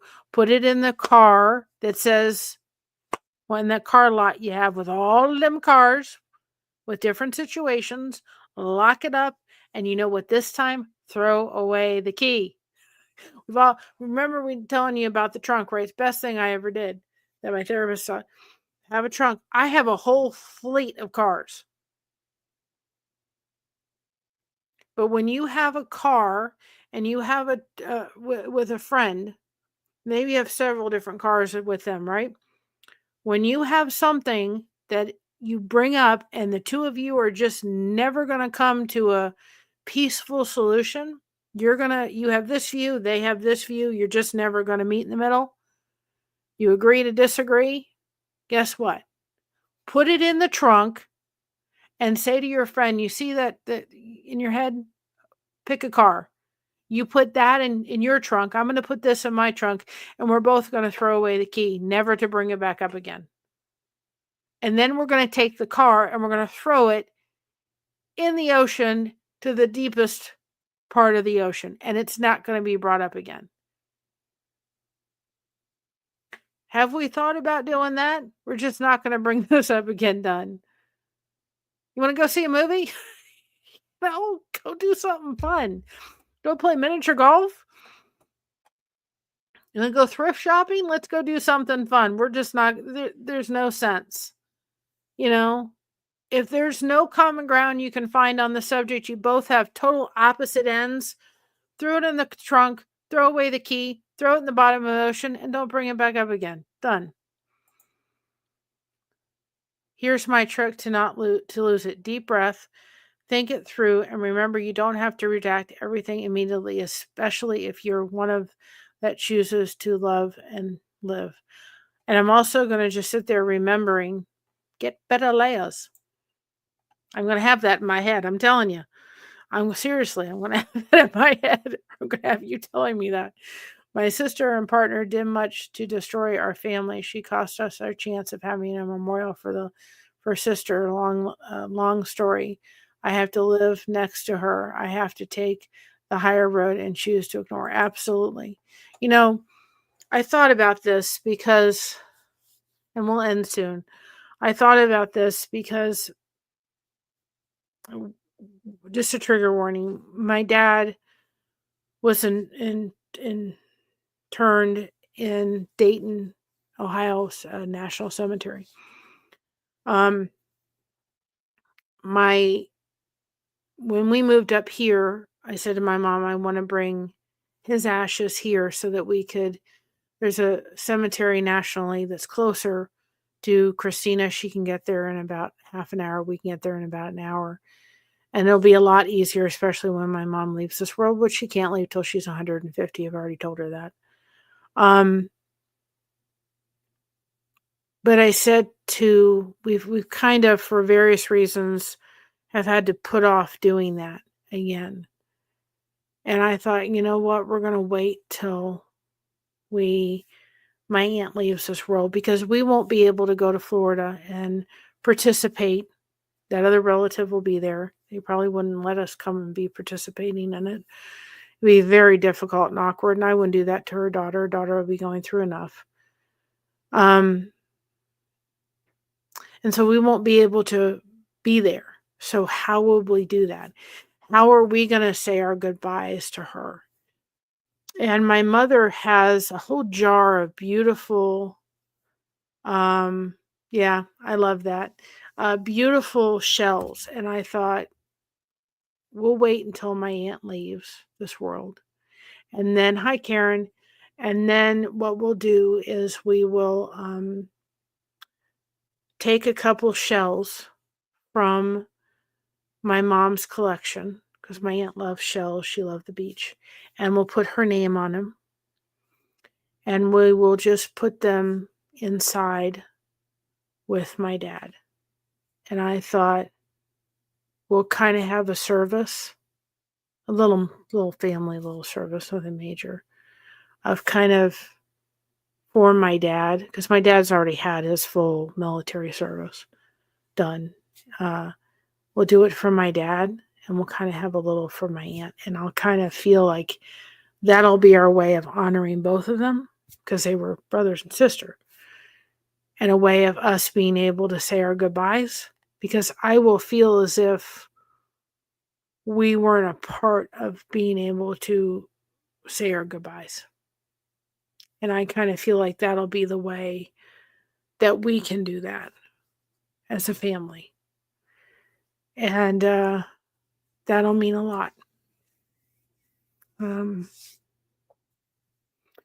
And I hope that'll happen in that way. That's the way that I wanted it. I thought we'll pick a really pretty shell out of, that, and we'll put her name, and we'll put that in with my dad, and that'll be fine.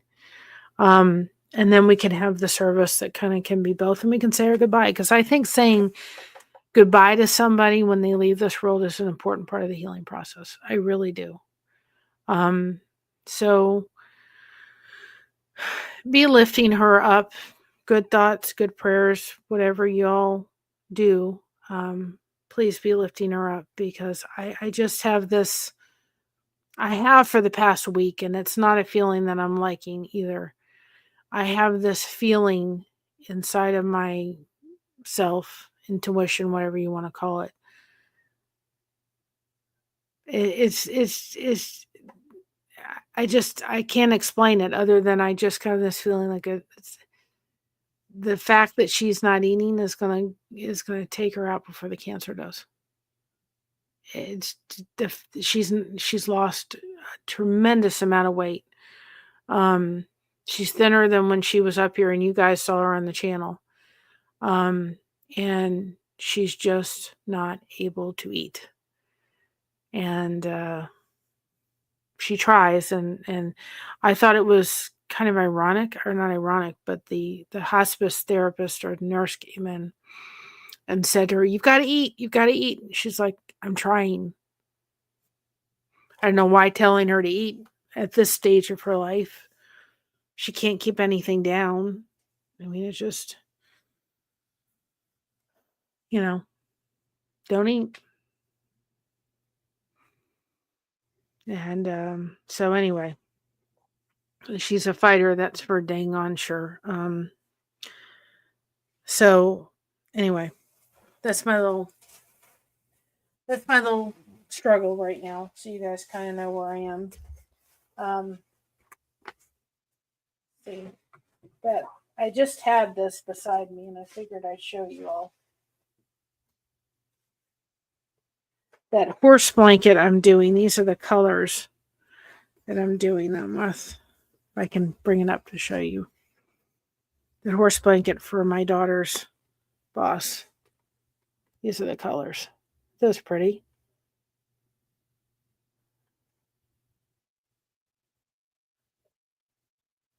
Those are really pretty. She likes turquoise. So this is more like a sea blue color. I didn't like the turquoise because it was too strong. And so these are the colors that I just lost one that I'm using. One of them I had around. I had it and it was a 99-cent color. I think so. Hi, Kentucky Lake Fisherman. I think so.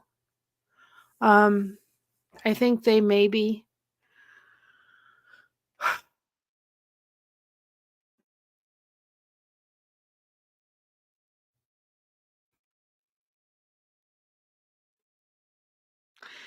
I think they may be, but it's to some degree.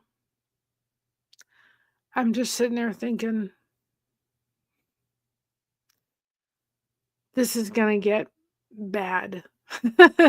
This is gonna get bad. And I also know my aunt. Man, guys, she's never been one to be still. That makes any sense. She's never been one to be still. And she's this one that's just, she's on the go kind of thing. And I just, I think to myself, and I don't, it's kind of hard to put it in words because I don't know. I mean, they could give her things. There's things you can take that'll help with the nausea and stuff, but she's just this little energizer bunny. My dad was the same way. I was like, "Can I absorb some of your energy, please?" Even when she was here, she was, and I just sit there going, that's why I prayed that prayer. It's been really hard to pray, but I've literally had to go to bed praying that, saying, "Okay, Lord, time to take her home when you're ready." But we all have things that happen in our lives that bring flashbacks here and there. And it's not so much happening. Yeah, exactly. It's not so much happening with my dad because my dad ate till the very end. And mind you guys, my dad went into hospice, or he went into respite care. He went into respite care while he was still with it. But he was having trouble as a dementia patient swallowing a little bit prior to the C hitting our family. And then he went into respite care. So him not eating was not something I saw. But when my grandfather was towards the end of his life, my grandmother was trying to feed him. And the nurse said, if he doesn't want to eat, don't make him eat. This is body's way of saying and shutting down. And so I have that image in my head swirling as my aunt saying, everything I eat is just not staying down and so forth. And so I don't want to eat anymore. So it's kind of, that in itself is coming in more for me than it was actually my dad. And my grandmother was trying to get my grandfather to eat, and the nurse just kept telling her, don't make him. Why this hospice nurse would be saying to my aunt to eat, I don't understand it, but I'm not there. I mean, they told me throughout my pregnancy to eat with Christina, and I said, I'm trying. And every time I ate something would come up. I had the 3 months nausea with Christina did not go away. It was throughout my entire pregnancy. So, it's hard. That's the memory that's coming back, and it's not the memory of my dad, it's the memory of my grandfather. That's the one that's sitting back in my head going, and it's doing one of those role-playing numbers that I'm like, okay, I'm done. I've had to use the trunk a lot lately, past couple of days, because it's literally been role-playing. That's why I said, guys, when you guys have those things that are ruminating in your head, you got to open the trunk sometimes and put them in there, close it, and walk away. And that's why I'm like, okay, where do I need to plant myself tonight? And it's going to be getting some projects done that need to get done and focusing on something else, because I can't, and making sure that I'm staying connected. There were a couple days there that I unfortunately have my grandmother's feet. You know what I mean? And every once in a while I have issues, and I had a little crack that was open that was very, very painful. And so I couldn't keep my foot down for the past couple of days long enough to do much of anything. So that is finally healed, and I can get back on track. Yeah. Yeah, and I think that's what's happening. And God, it'll happen when it happens, but like I tried to kind of say today, sometimes when we're in those waiting rooms, we don't want to be in them. All right, well, I'll see you on the 3rd, Luiseco Karma, and I'm looking forward to our conversation. We're also having a conversation with living my best life at 60. We're going to be on her show, I think, on the 15th. And we are going to be talking about service dogs. And we're going to be talking about all of my story about raising the funds for Christina's first service dog. The second round we tried when we had to raise money, what kind of happened with that situation. We're also going to be talking about kind of how to interact with somebody that you see has a service dog, the do's and do not. Just a little quick story. I mean, we were in a public driver license bureau down in Florida. I'll never forget having Jordan. We went up to the counter, and the lady looked at us as a federal employee and said, "Is that a service dog?" And I said, "Yes." And she said, "Well, they may come up and ask for a card to see that it's an actual service dog." I said, "Well, no, they can't. There's certain questions they can ask. They can't ask me for my paperwork, and they can't ask me for any kind of identification card." And she goes, "Yes, they can." And I said, "Okay." "No, they can't." So it's really important that you may hardly ever see one or never see one, and you may see a lot of them, of exactly how you should be acting, how you should be treating the person who has the service animal, why it's important we not distract them.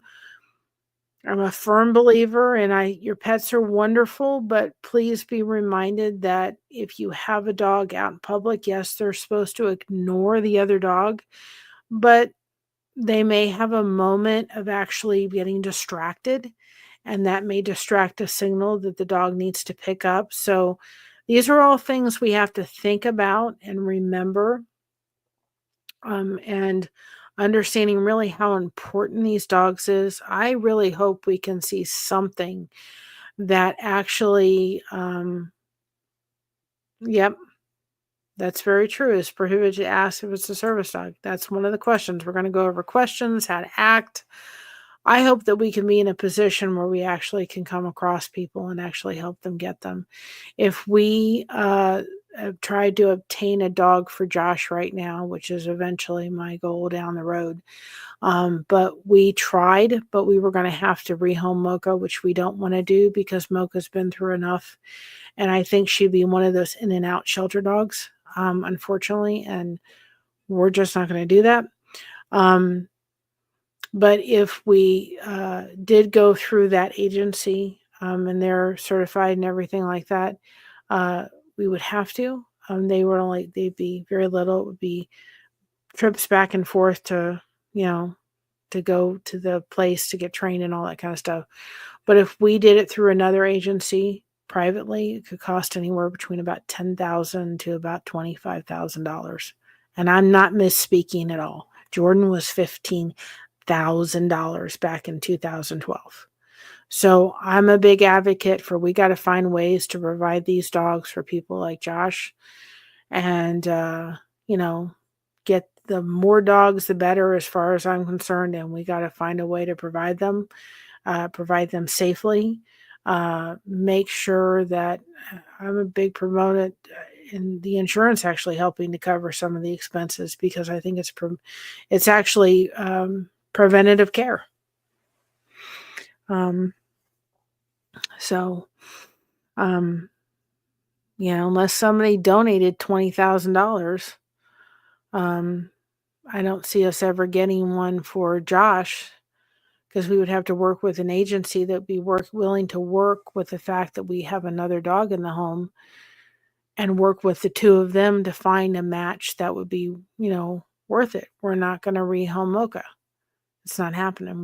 We tried that route, and we didn't really get much success, and I was very concerned that if we Joyful Homestead, very concerned that if we rehomed her, she would just be one of them dogs that go in and out, because Mocha takes a long time to build trust, and she takes a long time to actually,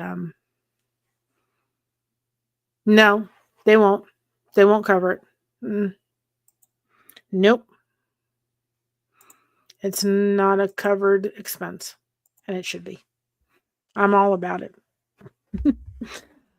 I'm thinking of actually writing my congressman about it, because I think it should be. It'd be a covered expense. I think that, like I said, I'm not misspeaking. Like if I went and got a dog for Josh as a diabetic, his cost of his dog would be about between $10,000 to $25,000. It's a car payment. Best thing I ever did for Christina, but it's not a covered expense. And unfortunately, and then people will sit there and say, well, you got Mocha. She could be a service dog. No, she doesn't have the right temperament. She just wouldn't have it. I mean, like I said, Joyful Homestead, Christina's dog was $15,000, and I raised it. And I've got a story behind it for our second try. Boy, oh boy, is it a doozy. If I ever got a hold of that person that did what he did, I'll be nice. But believe me, it's a doozy.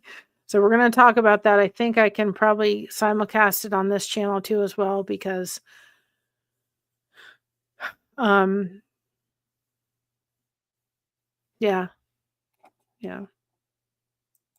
I've dealt with them. There's a agency, or not an agent, I think it's insurance, I think it's an agency that if you have a service dog, they'll help you out with like the cost of the food and vet care and all that kind of stuff, because they do. For instance, really quick, and then I've got to get going. If Josh was to be home by himself, okay, and he had a diabetic low and he was unconscious, there is a device that dog would be trained to press to let emergency care know that he was unconscious and he needed help. And that in itself, now Josh normally, even when he gets very low, does not get, has never to this time gone unconscious. But if he did, they could summon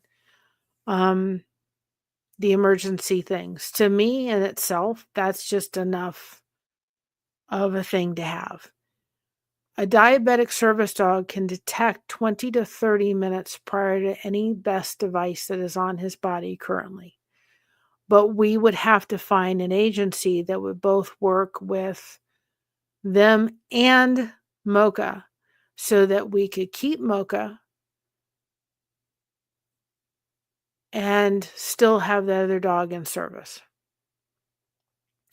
The problem lies with usually staffies, which is what Mocha is, usually dogs with better when they're in a home by themselves as one dog. But I think if we had the right training, if we found the right dog and the right temperament, it probably would be okay. And I think she would be okay. It would just take time, but we'd have to get the right person. We'd have to get the right dog.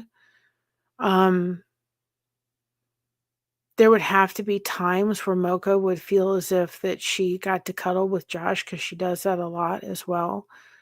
But I have the thought of rehoming Mocha after all she's been through and not anybody understanding what she's all about and who she is, it's hard. I have this, like I said, we tried, and none of the people that reached out I felt comfortable with, and we understand her. Moved here in 2022. It's now 2025, and the vet finally understands her and she understands them. And she goes in to the vet and, she's family. She'll go in the vet, and you couldn't even get this far in front of her without her growling at you because she was just afraid. She didn't know what was going to happen. And now the vet techs will come up and pet her and rub her nose, and she'll come up and she'll sniff them, and it's just taken so long to get to the point that she's at with the vet. I'm just like, if somebody's not patient enough with her, she's going to not understand her. And we're home a lot, and she loves it. When we leave, she's crated. I'm a very big proponent of crating your dogs when you're not there.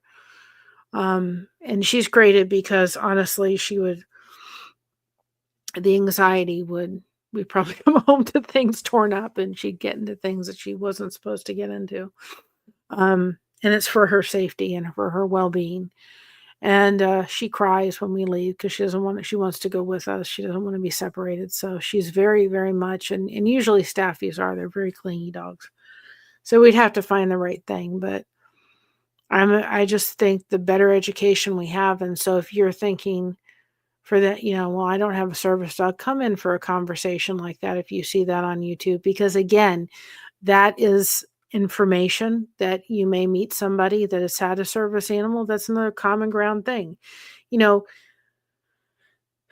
Being able to find things on YouTube that you can learn about when you meet somebody that is dealing with that, or like the autism, then what happens is even if you don't know somebody in your personal life that has it, you have some knowledge of it. And if you meet somebody that's autistic, or living with somebody that's autistic, or somebody that's had a service dog, you got knowledge. There's more common ground there. that you can talk about. And again, I think the more knowledge we get in our head and learn other people's stories and cultures and all that kind of, I think we can just do such a better job. Really, honestly, we can. My little 2 cents, right? But you guys, I just want to personally tell you before I do this, because we take a moment just to thank our members. It means so much. I just want you all to know, honestly, how much this channel means to me, how much you all mean to me.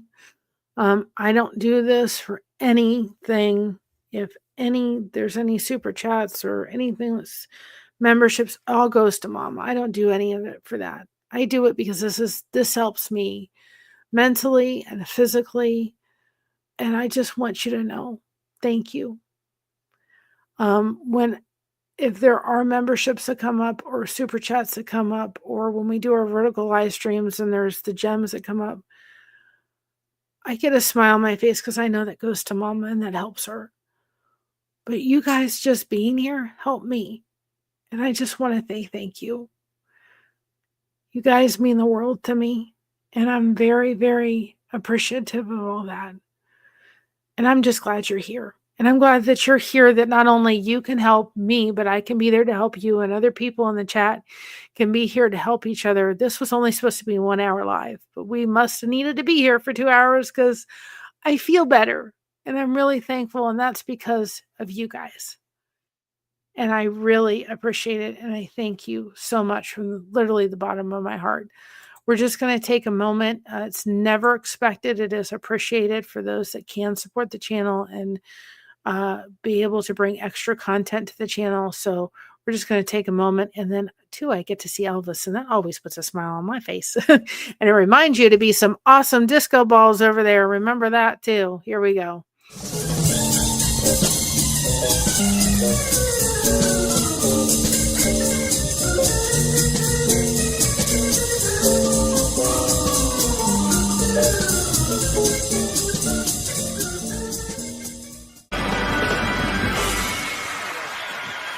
Thank you. Thank you. Thank you very much. And it says, thank you very much for being here. Isn't he cute? Sorry, guys. Elvis was just cute.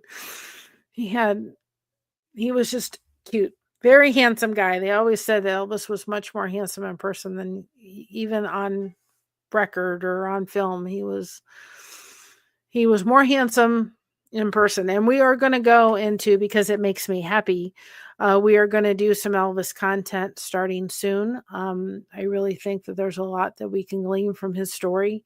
And we can do it in a way that's respectful and a way that will show it from an Elvis fan. And we're going to do some with Kristen, who's going to talk about the certain sides of things, maybe even bringing in My Other's Keeper and kind of going through some of the things that Elvis maybe had to deal with, because I think that there was some difficulty. I think there was depression went on and so forth and so on.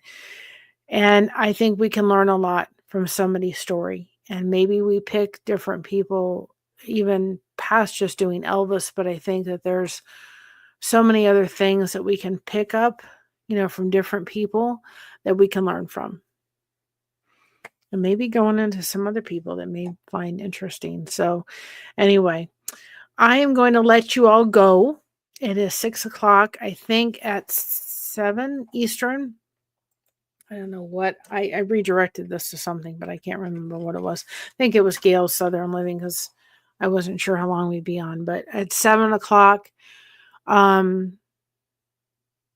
My Other's Keeper comes on, so you can go check her out. Give her a subscribe if you hadn't.